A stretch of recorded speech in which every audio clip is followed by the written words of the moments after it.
May may-ari nitong kuting na to? Abe, o tumatambay to dito? May may-ari nitong kuting na to? May kapatid dyan? So, ang ending ay inuwi ko na nga siya sa bahay. For take home na siya. At ito na nga siya. Nakarating na kami sa aking bahouse. At ilalagay ko muna siya dyan sa may kulungan. At hindi pa niya kabisado. At ipakikilala ko pa siya dun sa aking mga aso sa garahe. At kailangan ay magamay na muna niya ang surroundings niya bago ko siya pakawalan.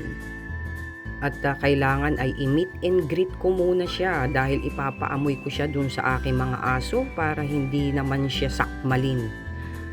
So ayan, magpapakain na tayo mga bebs. Of course, nauna na naman sila.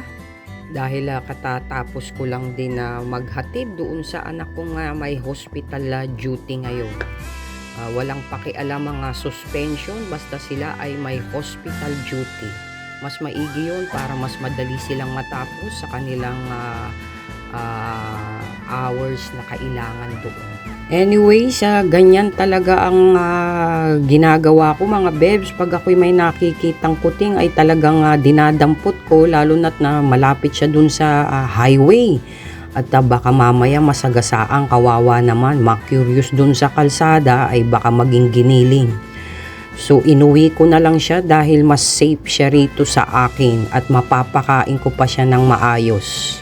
So nilinis ko siya at nakakain na rin siya. Malakas siyang kumain mga bebs at may paangil-angil pa na akala mo leon siya.